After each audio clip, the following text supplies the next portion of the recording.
All right, so the World Championships happened this weekend. And no drama around it whatsoever. Nothing. Just nothing noteworthy. Yeah. And we just wanted to let everyone know. It was just normal magic. It was just a normal weekend. No controversy whatsoever. Everyone's super chill. Yeah.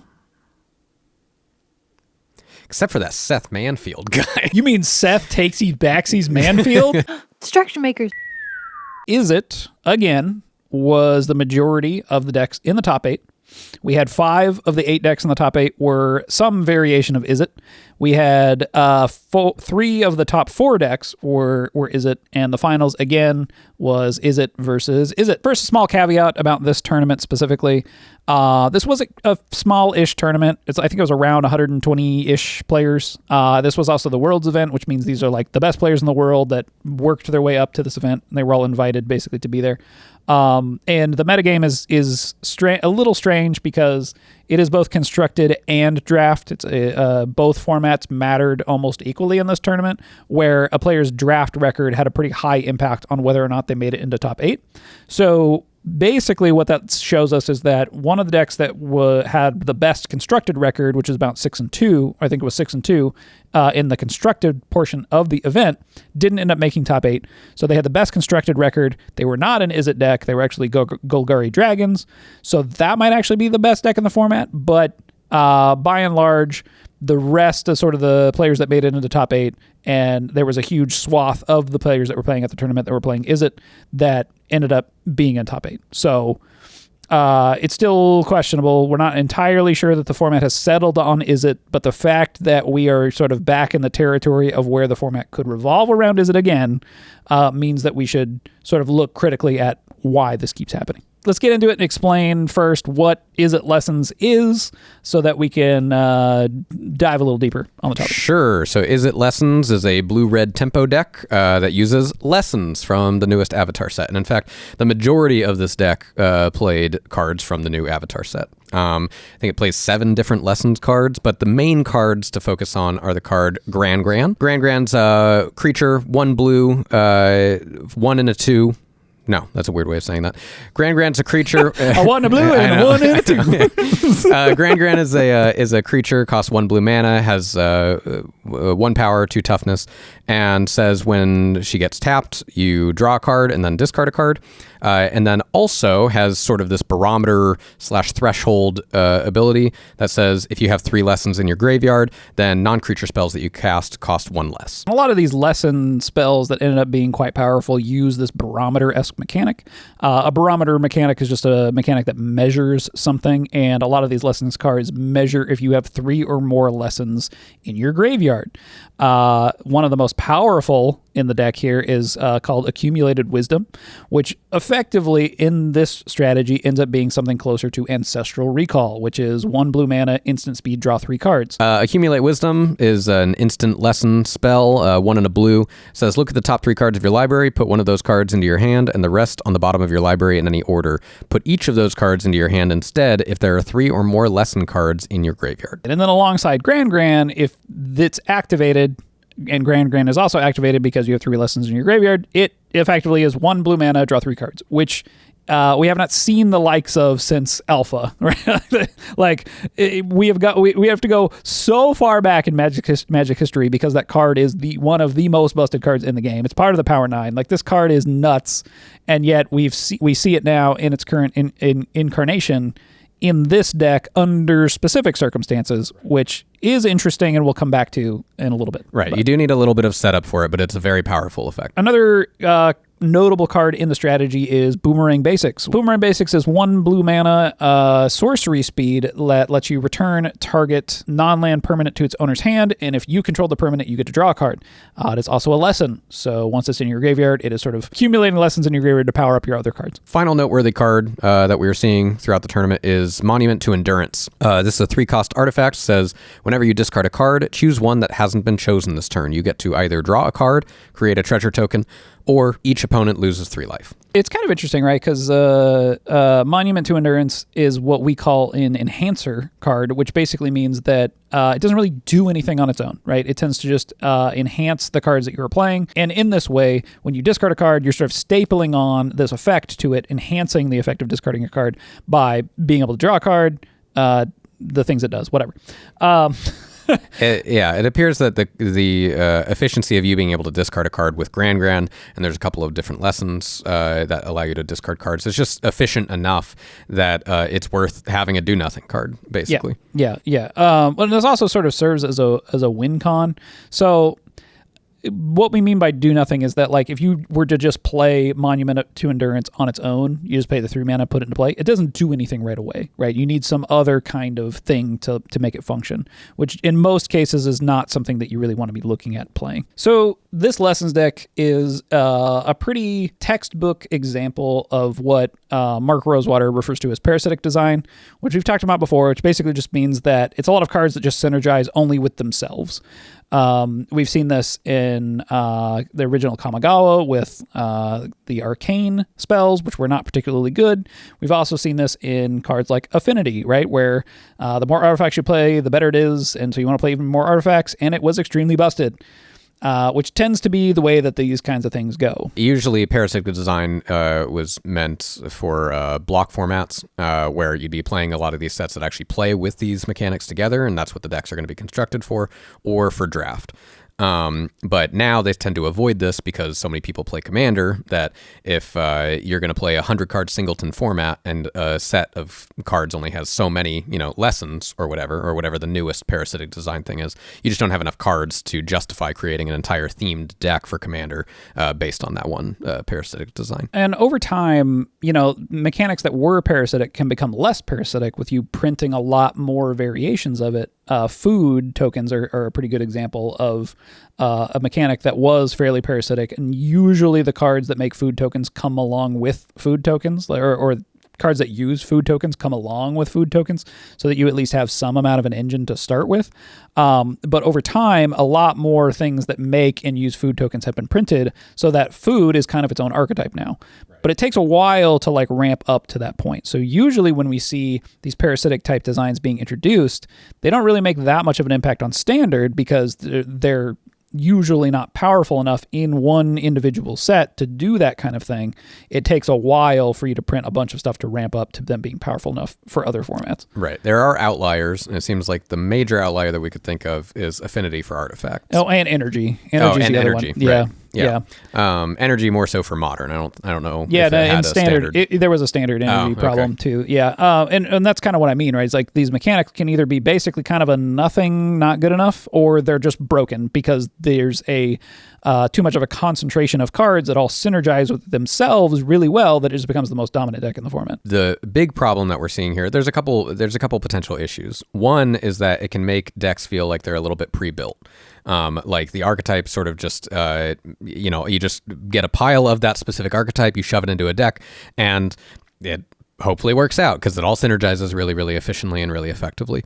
The other problem is that when these decks end up coming out, if they end up being too strong, which like right now it's looking like Lessons, not on the level of Affinity for Artifacts, but is looking very strong with Izzet, is that if it's too strong, then they only have the potential to get stronger as new cards are added to the pool, especially when we have Strixhaven coming down the line. That's going to be providing more lessons. Should have more lessons in it. Yeah, which will be interesting.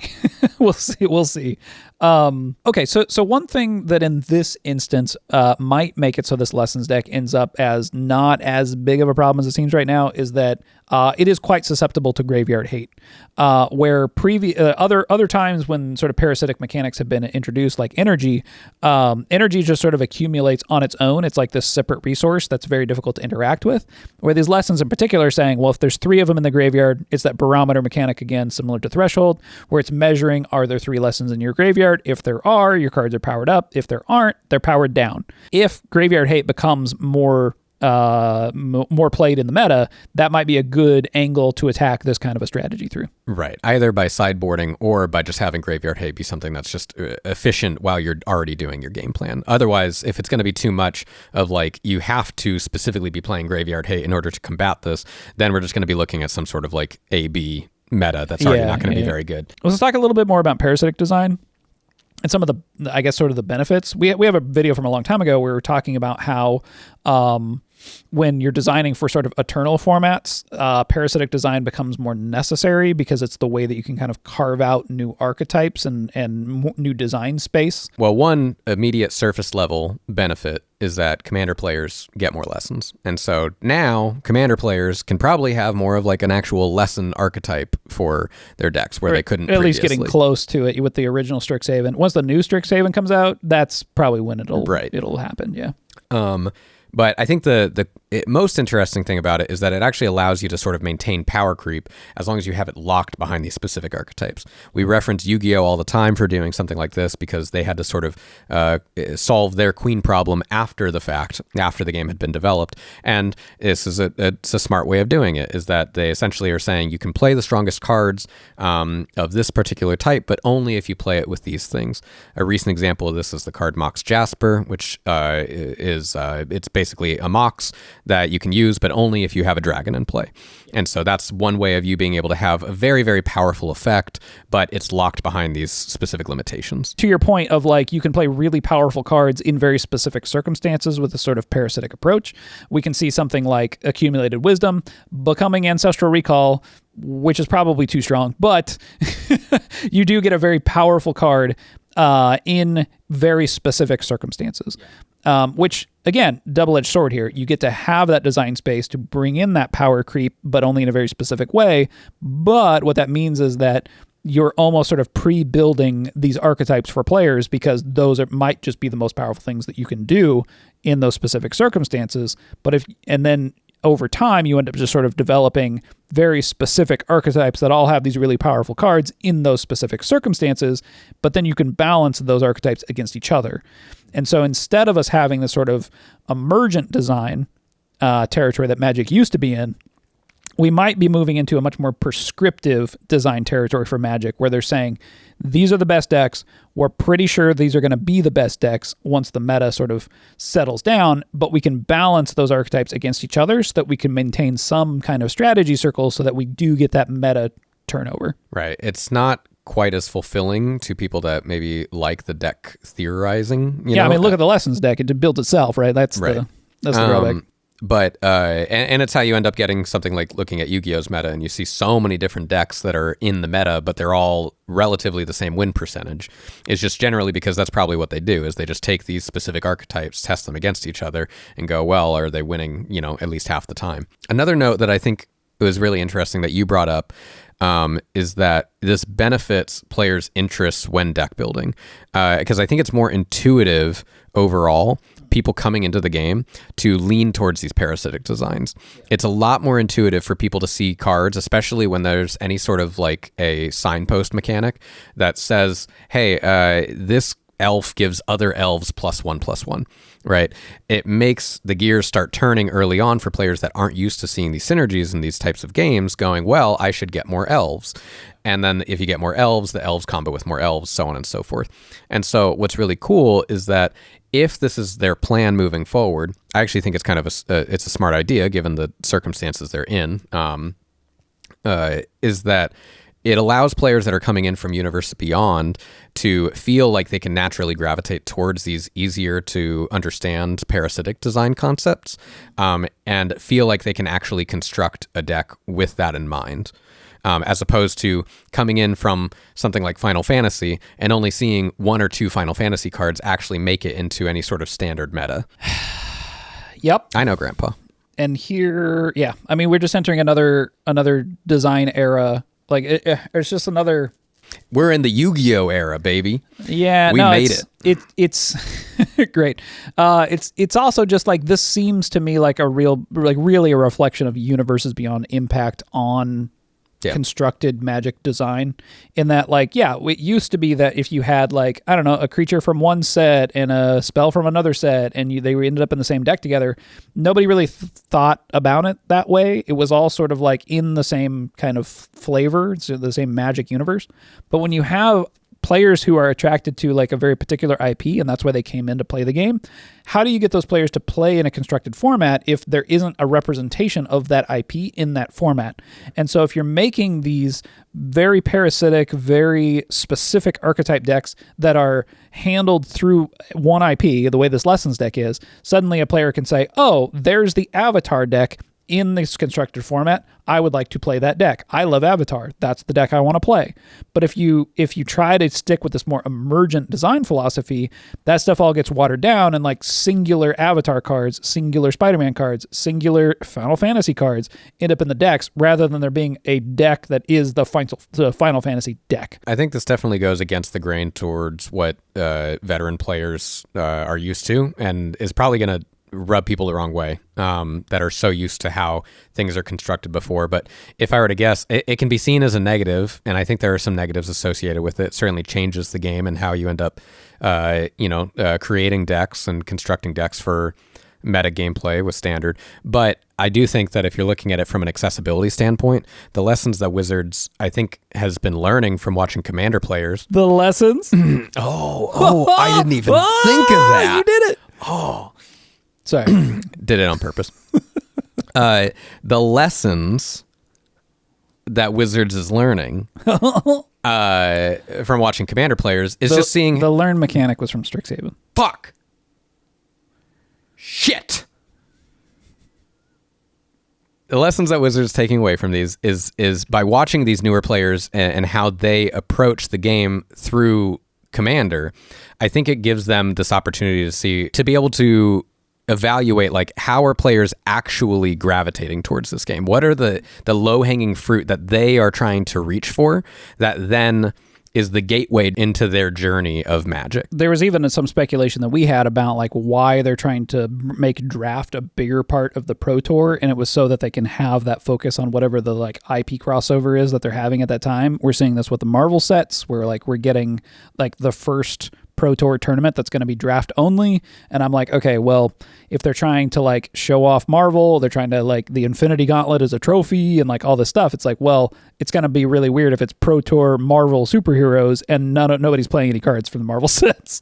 So I'm wondering if the thing that they're doing here with these more archetypal, like very specific kind of prescriptive decks is that, well, if we can get over the hurdle and make a deck that's a Marvel deck we know is going to be good, it becomes less of a problem. We don't have to necessarily just focus on draft. We can continue with constructed Magic. So it's a marketing decision at that point, though, which is frustrating. Well, and it's tough because, I mean, so much of marketing is also tied into you're trying to build up your player base and you're trying to get new people into the game. And it's like, well, you need people to play the game. And if that ends up feeding into more people going and playing Standard, giving more attention to that as a format, and if that's what it takes, then it might not be the worst solution given the circumstances that we're in. But, you know, we've even speculated on the possibility of moving forward that it could look like it's basically whatever the newest IP is or whatever the newest set is in general mixed with Foundations, right? And if that's what the majority of these sort of decks moving forward might look like, then it sort of allows you to have this sort of base neutral set of cards that are always available for you to slot in while having that representation of whatever the newest set is. It feels like they've power creeped over most of Foundations at this point. Which is kind of crazy. Yeah. And well, our speculation there doesn't seem like... I know. There's like a couple of Foundations cards here and there that still make it in. But yeah, overall, it's just, it's wild. Because I feel like that's such a slam dunk thing they could have done, you know? And it helps with balance. It helps, but... Yep. Okay, so last thing. Let's talk about why is it, right? Like why... Why is it what? Yeah, why is it that Izzet keeps being it? You know? Why is it that Izzet keeps being it? Yeah. So Magic has a particular issue because of its mana system, right, is that with Magic's mana system being so inconsistent, low mana value cards are valued much higher, right? Is that the most powerful cards you can get at the lowest mana cost are the ones that tend to just get played. It has sort of like a 1 mana cost problem, especially because 2 is twice as much as 1. When we're looking for the cards that are the best cards in any given format, we first kind of look to mana cost, and then we're looking first we're looking at like, how are we winning the game? What is the most direct route to winning the game? And then we're looking at what is the most efficient way to win the game, which is then looking at the cheapest spells. Blue-red in particular lines up extremely well with cards that directly win you the game, which is stuff like Lightning Bolt, cards that have haste, sort of like very efficient ways to reduce your opponent's life total. And then blue brings in card advantage and disruption, which effectively gives you each piece of the strategy circle that you could need in any given moment. Because you're this tempo playstyle, things like Boomerang Basics or any kind of Into the Floodmaw or whatever these sort of basic 1 mana bounce spells are, these end up effectively being removal instead of just a bounce spell. Because the game doesn't last long enough for that replay of that card to gain enough traction to make an impact on the game. And so when power creep is involved, we tend to keep seeing blue and red emerging as the best archetype because when they're more susceptible to power creep than I think any of the other colors are. That makes sense. And I think on top of that, when we talk about the strategy circle in general, we've talked about how what usually ends up setting certain decks over the edge and ends up having them be too effective is if they can bleed into too many different aspects of the strategy circle. And it can really bleed into all three of them. It seems like that's not the case because I think a lot of people will associate econ with like green and playing a lot of land. But econ is just generally resources. It's the ability to invest to get a payoff later. Right. And like that payoff can be basically like immediate, right? In the case of card draw, right? If you're investing and drawing more cards, if you can then just play those cards immediately, you're getting that payoff right away, which the combination of blue and red does extremely well. And card draw is just that much is technically probably a better resource to try and accumulate than something like lands, because card draw can be any part of your plan as opposed to investing in land and ramping it up. You still need cards to play with that, but card draw just gives you all of that instead. Right. And we've talked a lot about how a rush strategy in Magic systems should have to decide between how consistent that they want to be versus how powerful they want to be, how fast versus how consistent they want to be. And mono red in particular, right, has to make this choice and trade-off of how many lands am I going to play to make sure I can play the spells that are going to win me the game. But those lands, while being in my deck, are in direct conflict with the spells that win me the game. But when we add blue into the mix, now we're able to filter through those cards. We're able to draw more cards to get to that combination of 7-ish cards that all do 3 damage that win me the game. Not only does that allow you to draw into those things, but also because so much of the mana curve for this type of a deck is so low, you don't even have that tension necessarily of like you trying to play into the late game and play these more expensive spells. Everything's cheap, and if you're drawing into everything, then you're hitting your land drops, you're getting all the spells, and you're just casting more of those spells on top of each other. So that's how you're seeing these games in the worlds that like it's ending with someone having all of their Storm Chasers talent or whatever, and like playing all of those out and just seeing and even being able to invest into the next levels, not just getting the first drop of it or whatever. And it's just because you just have so much value that you can accrue for so cheap. There's actually a burn deck in Pauper that's like Burn Madness, right? Which plays Faithless Looting and a Madness burn spells. And again, it's a very similar concept, right? But in that instance, you at least have to, instead of making yourself sort of less consistent by playing 2 colors, you play a single color, which is red, but then you're still getting that card advantage because yes, Faithless Looting says draw 2 cards, discard 2 cards.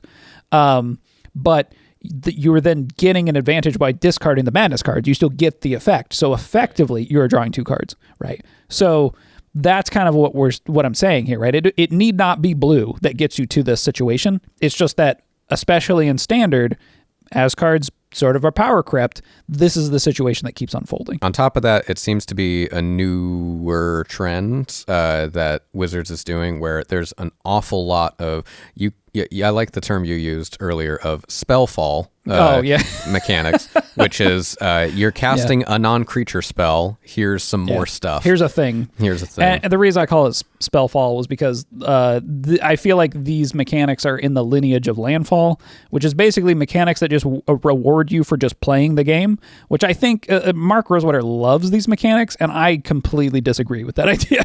I'm like, you should not just be rewarding players for just doing the parts of what it was required to play the game, because you're just giving them additional value that they wouldn't be getting otherwise, right? Like you're getting this value. I think in Landfall's case, at least you have to like invest in the thing before you get the payoff.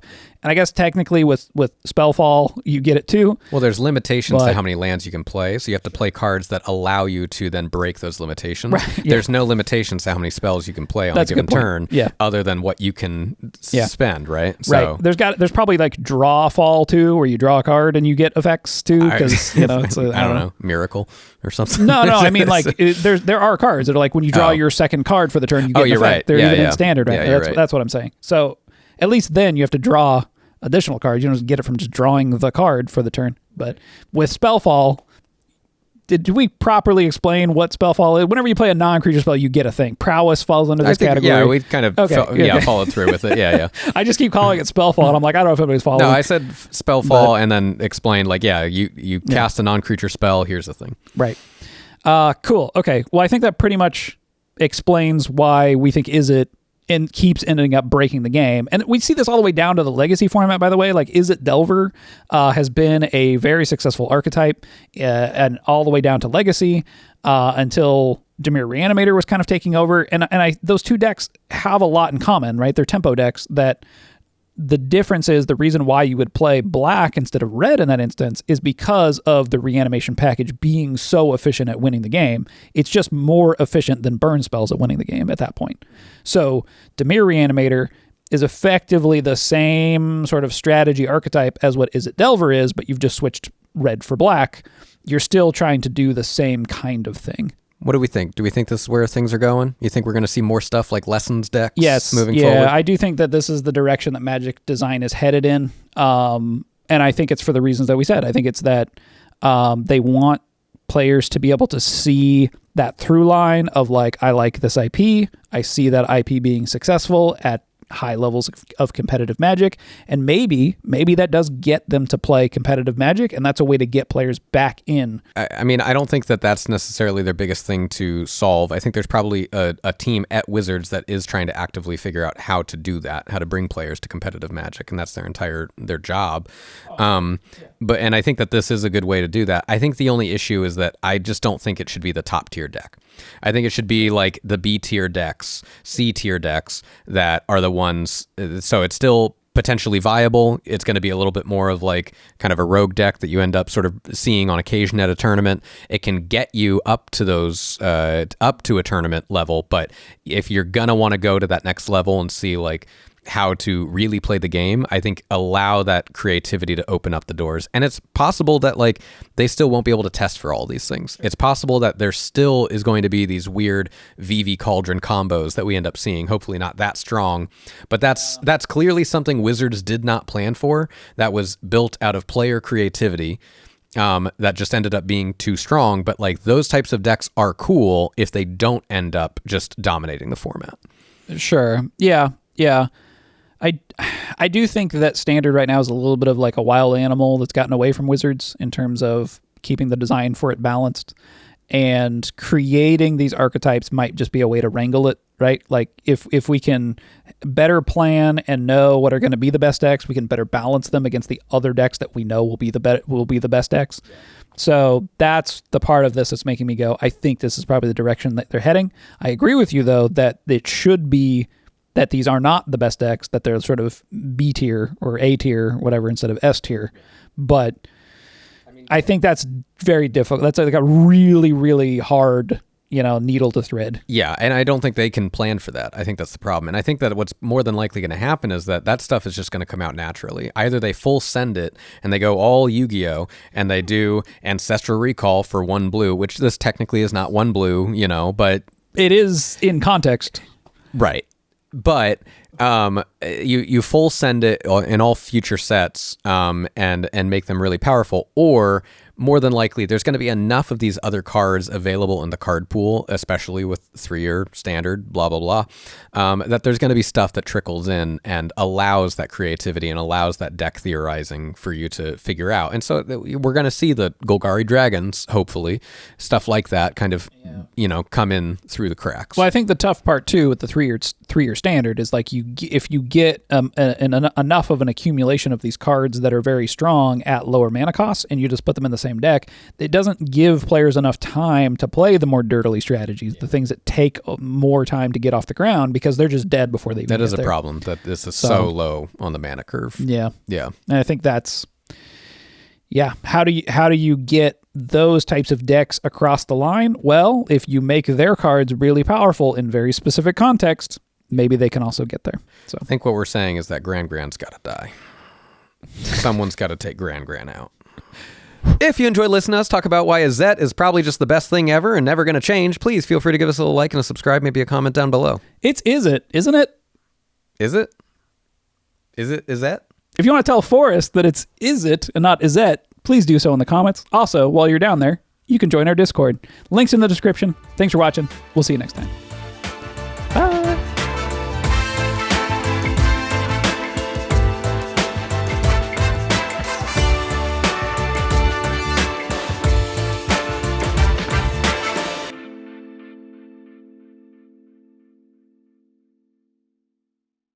I think it is Izzet. Yeah. I don't like Izzet. It's not Izzet. It's Izzet. Is it? I think it's not. Is it Izzet or is it? It's not Is Garrick. It's It's Garuk.